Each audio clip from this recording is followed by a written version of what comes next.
Ronnie, good to have you here in Berlin, and on this occasion I would like to ask you about the upcoming genocide conference in Al-Quds, Palestine. May I ask you to tell me more about it and what is the BDS reactions towards this genocide conference? Yes.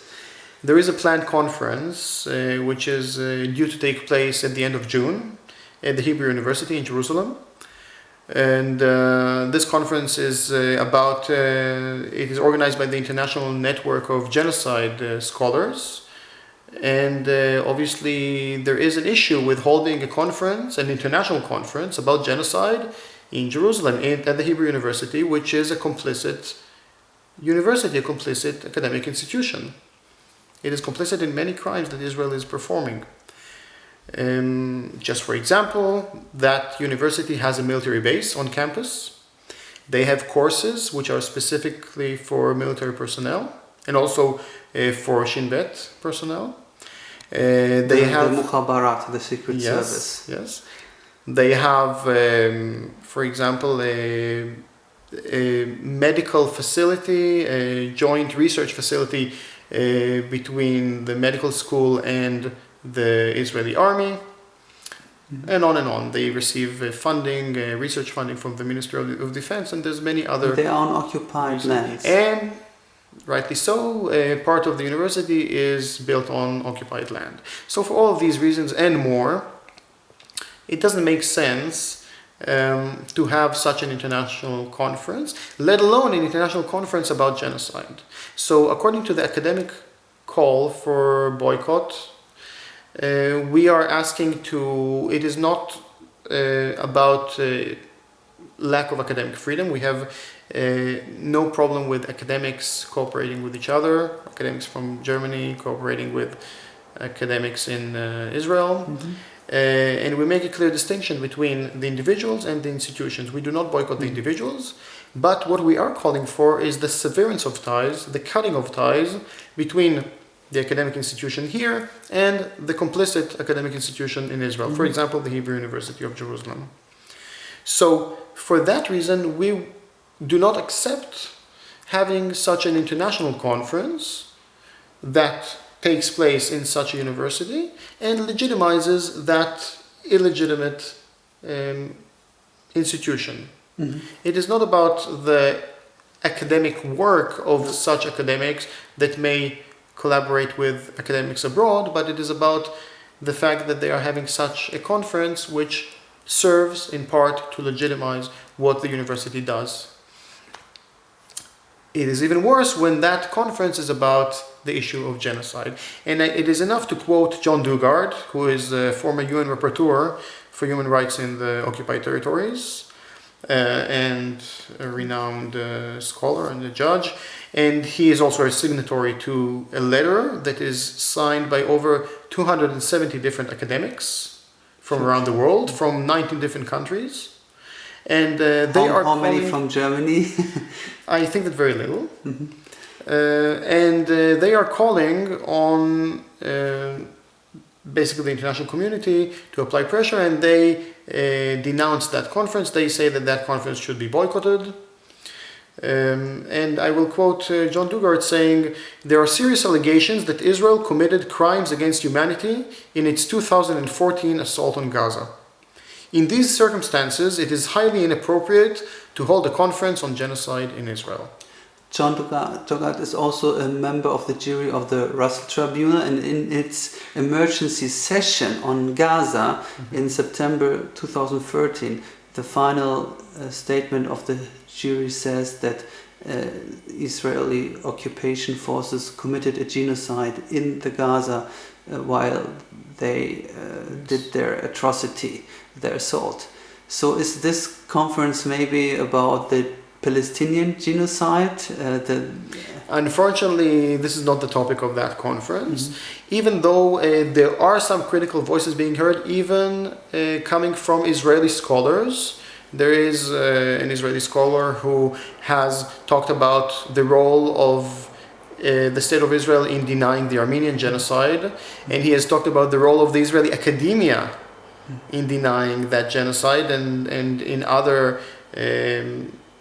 complicit activity by the Israeli academia, and he will be speaking there at the conference. But still, the conference itself, not because of the content of that conference, but because the way it is being held, the fact that it takes place in that university, which is a complicit institution, and that is an international conference, meaning that all these different academics from around the world will be there to lend their legitimacy to that conference, that in itself is a problem. So the letter... And it's also according to the BDS guidelines. It should be boycotted, and we will not attend.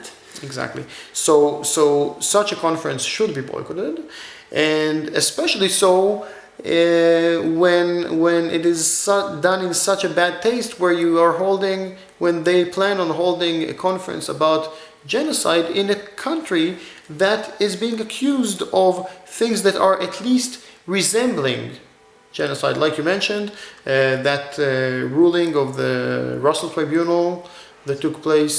And the conference took place at the second anniversary of the atrocities in Gaza. Correct. And the ongoing Nakba. Correct.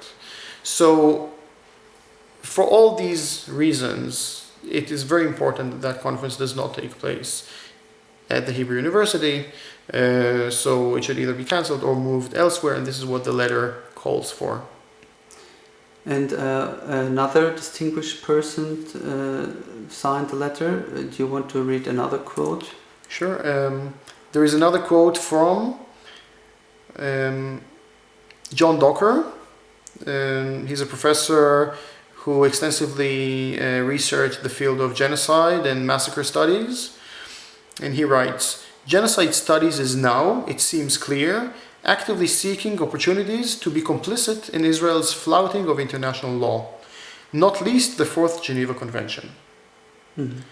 So again, it is very clear that Israel stands in opposition to international law, in opposition to basic human rights declarations, and this should be taken very seriously by those people, especially such people as genocide scholars, who give importance to international law, and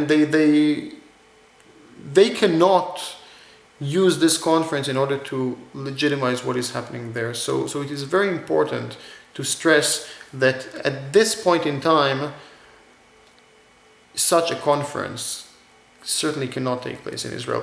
Regardless, because of the complicity of the university that they plan on holding that conference in, then that is doubly so.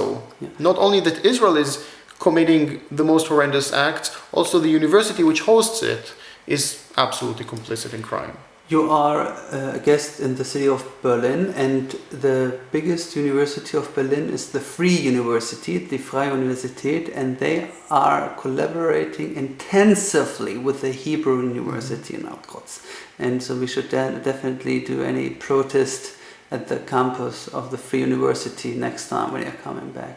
Absolutely. I think that it is very important for the student body at each university, at every university, to question what their academic institution is doing, and if they find that their academic institution is participating, collaborating with such institutions that are definitely doing problematic things, to put it mildly, they should raise these issues.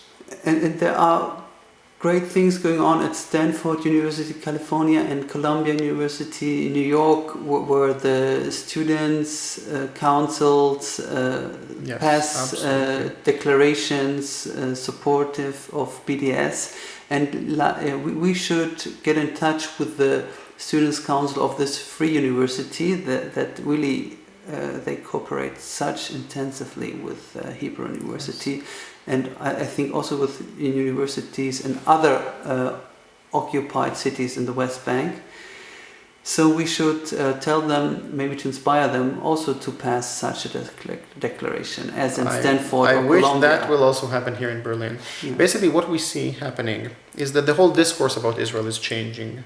During the past decade, since the BDS campaign started, the whole discourse is changing. 10 years ago, people would still discuss Israel as the only democracy in the Middle East.